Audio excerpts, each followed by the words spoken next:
Welcome to the Man of Recaps. It's House of Cards Season 4. President Frank Underwood is running for the Democratic nomination against Heather Dunbar, but his wife Claire Underwood is not with him. They had a huge fight last season, and she went home to Dallas to visit her mother, with whom she has a strained relationship. Claire's absence on the campaign trail becomes a big story, though, and she meets with Frank. They agree to say that her mom has cancer, which is actually true. Claire didn't even know, so they reconcile, but then they just end up fighting again. Claire meets with Leanne Harvey, a skilled campaign manager, about her own political career. Her plan is to run for Congress to replace this retiring old black woman by having her daughter wait a few years to run. So she makes a deal with the congresswoman, but at the State of the Union, Frank announces that her daughter is running because she made a better deal with him. And Frank's like, look, Claire, let's end this fight. We gotta work together. So they go campaigning in Frank's home state of South Carolina, and Claire's like, yeah, we're working together, but she secretly has Leanne go and find the picture of Frank's dad with the Ku Klux Klan guy. What?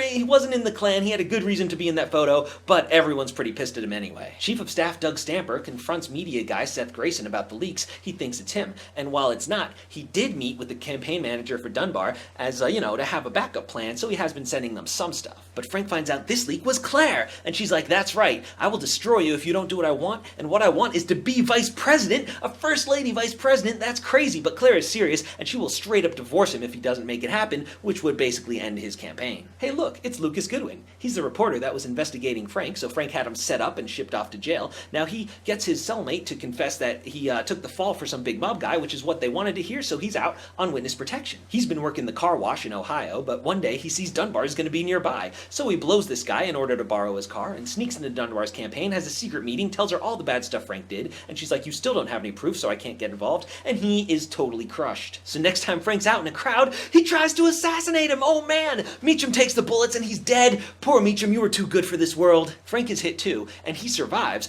but he will die if he doesn't get a liver transplant. Unfortunately, there's one guy ahead of him on the list, and Stamper's like, are you kidding me? Move the president up the list, which basically kills that other guy, and Doug feels bad, so he donates a bunch to the guy's charity, which makes his hot widow reach out, and they meet up, and she starts coming over and cooking him dinner, and I guess they're dating? Anyway, long story short, Frank gets a liver, and he's going into surgery. He's going to be okay. In the meantime, though, acting president is Donald Blythe, who is in no way up to the challenge. They brief him on an ongoing operation with Russia. See, this Russian billionaire tried a coup in there, and so he fled to the US for asylum, and Frank's plan was to send him back, set him up somewhere with some money to antagonize Russia. See, the Russian president, Viktor Petrov, who is basically Putin, is already blaming America for the coup, so he's cut oil production, which is causing gas shortages everywhere. So Donald Blythe has no idea what to do, proceed with the mission, abort it, so Claire's like, hey, are you looking for someone to just tell you what to do? Because that can be me. And so she convinces him to do her own plan, which is to send the guy to China and play Russia and China off each other. And when Petrov calls him to talk about it, Claire's the one who's typing everything to say, so she's basically president right now. Claire tracks down former lobbyist Remy Danton, who is now retired in Florida, but she blackmails him with photos of the affair between him and Congresswoman Jackie Sharp so that he'll go find Raymond Tusk and they'll work on a US-Russia-Chinese oil drilling thing, which she presents at the G7 summit. Petrov and Claire have a secret meeting. Secretary of State Catherine Durant is not invited, which makes her unhappy. Petrov is still mad at Claire for shaming him on live TV, so he's like, I'm not even going to negotiate, I'm just going to flirt with you for a bit, but she stands up to him and gets real nasty, which he actually responds well to, and they reach an agreement. Finally, Frank's back on his feet. He's doing okay, except for some more gray hairs, and he's like, you know what, Claire, my brush with death made me realize that I really love you. We're a team. We need to work together. You want to be vice president? We'll make it happen. So the Underwoods are united once again. Now, Lucas Goodwin, being the shooter, is super awkward for Heather Dunbar because their secret meeting was literally that morning, and that looks pretty bad. When Doug finds out Seth's been working with Dunbar, he fires him, but Seth knows about the meeting with Goodwin, so he doubles down on supporting the Underwoods and goes public with that information, so now they're investigating Heather Dunbar. Doug's like, hey, thanks, Seth, for proving your loyalty, but if you ever betray us again, I will literally murder you.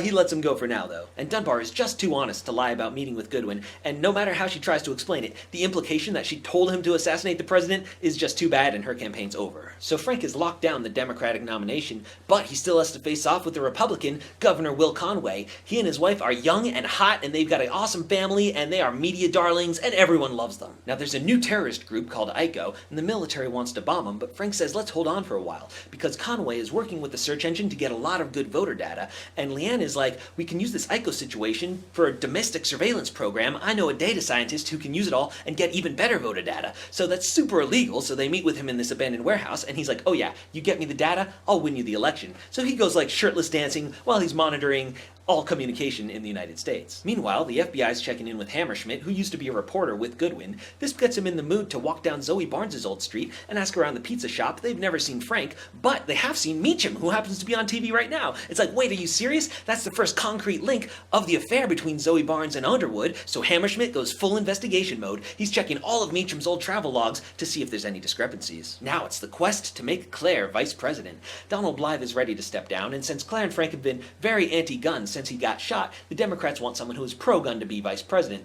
They set this guy up, though, by having a reporter see him in the anti-gun meeting, and the NRA comes down on him hard, so he's out of the picture. Frank suggests an alternative, his longtime ally, Secretary of State Catherine Durant. Everyone's okay with this, and an even better idea, let's have an open convention to get all the media buzz. It's all just for show. Kathy's supposed to win at the end, and Frank's working with her to make sure that happens, but this one guy votes for Claire Underwood, and it's played down as a joke, and he's working with Kathy like, don't worry, we got you, but they're secretly giving away her Secretary of State position in exchange for supporting Claire. Meanwhile, Conway grabs the spotlight by calling out the president for not being tough on Iko, so he gets himself a one-on-one meeting to go discuss the situation. Of course, they're both politicians and don't actually care about the issues, so they spend the whole time just playing phone games. He does take a sketchy call, though, and turns out someone votes for Kathy Durant, not for vice president, but for president, which undermines Frank's campaign, and Conway was the one that organized that. So Frank could actually lose the nomination, and Kathy's like, I can't believe you betrayed me after all we've been together. How can I ever trust you again? And Frank's like, you will get in line, or I will destroy you. Maybe even literally murder you. But let's hope it doesn't come to that. So she has been successfully intimidated. She supports Claire for vice president, and they've actually done it.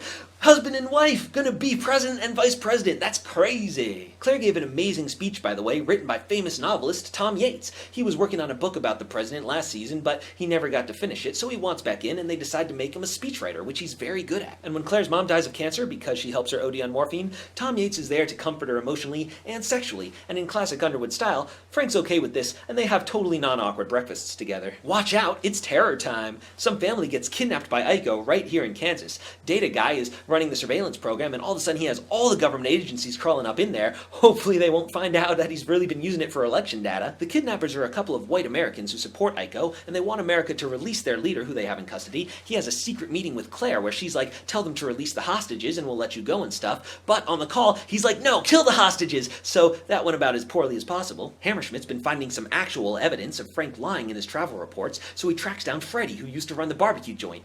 Frank gave Freddie a job as a landscaper at the White House, but they had a huge falling out recently. Still, Freddie don't talk because Freddie don't snitch. He has better luck with Remy Danton, who's willing to play Never Have I Ever. Hammerschmidt says things he thinks the president did, and Remy drinks to confirm basically all of it. Now he meets with Jackie, and Jackie's like, you know what? I don't care if people know about us. Let's go on the record and take Frank down. This is enough to get Hammerschmidt a job with a real newspaper again, and he tracks down ex-President Walker. Walker's like, no, Frank was my friend. And it's like, no man, he stole your presidency. And Walker's like, oh yeah, maybe he did. So he talks too. So this article coming out is very bad news for Frank. He'll definitely lose the election, probably be impeached, and probably go to jail. Is this the end for Frank Underwood? No way. Claire says it's time to scare the country into submission, and Frank agrees. He announces they're not going to negotiate with terrorists, so when they go to execute the family live on the internet, they let it happen. And then they both look at the camera and say, we make the terror. And that's how season 4 comes to an end. Hey, it's the Man of Recaps. Thanks for watching. If you've made it this far, go ahead and subscribe. I got a lot of awesome recaps I'm excited to share with you guys. Also, if you haven't yet, subscribe to Netflix. House of Cards Season 5 dropping May 30th. It is gonna be awesome. Netflix, if you're watching, feel free to offer me a job as your official recapper. I think that would be pretty awesome. Alright, I'll catch you guys later. Bye!